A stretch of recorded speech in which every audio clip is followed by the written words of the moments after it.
भगवान शिव सबसे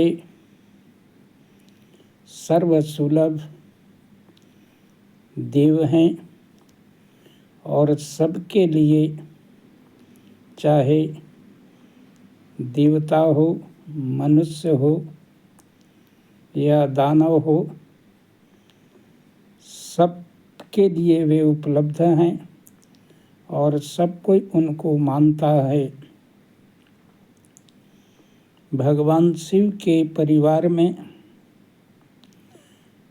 ऐसी विचित्रता है जैसे विचित्रता और देवों के यहाँ नहीं देखा जाता। जैसे आग और पानी भगवान शिव के माथे में चंद्रमा है, गंगा है, सर्प भी है और चूहा भी है, सिंह भी है और नंदी बैल भी है। लेकिन एक दूसरे पर आक्रमण नहीं करते और एक साथ रहने के बाद भी शांतिपूर्वक बिना एक दूसरे को हानि पहुँचाए रहते हैं। यह खूबी भगवान शिव का ही हो सकता है। सब देवताओं ने अमृत पिया इसलिए देवता ही रह गए और भगवान शिव ने जहर पिया इसलिए महादेव हो गए। एक बार सूत जी से शौनक ऋषियों ने नैमिषारण्य में पूछा कि भगवान, इस कलिकाल में लोग माया मोह से ग्रसित होकर के, षड विकारों से युक्त होकर के कलयुग से कैसे पार पाएंगे? ऐसी कोई कथा सुनाने की कृपा करें। सूत जी ने कहा, ऋषियों, देवराज नाम का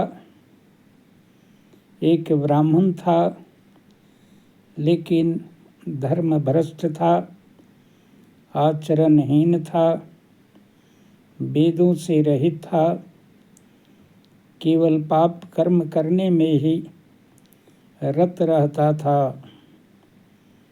एक बार घूमते घूमते प्रयागराज पहुंच गया, जहां भगवान शिव के मंदिर में शिव पुराण की कथा हो रही थी।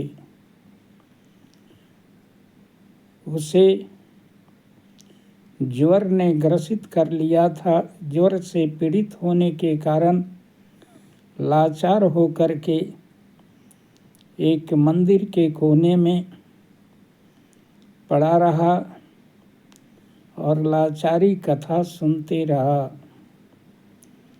1 महीना के बाद उसका उसी मंदिर में प्राणांत हो जाता है और इस दुनिया को छोड़ करके चल बसता है। यमदूत के दूतों ने उसे पास में बांध करके ले जा रहे थे नरक की ओर। उसी समय भगवान शिव के गण पहुंच गए और यमराज के दूतों को मार करके और शिव लोक की ओर ले चले। यमराज के दूतों ने कहा कि यह महाघोर पापी है, जीवन भर पाप ही किया है, इसलिए इसे नरक ही मिलना चाहिए। लेकिन भगवान शिव के दूतों ने कहा, यह पापी था लेकिन अब पापी नहीं रहा, क्योंकि अंत गति सो मति।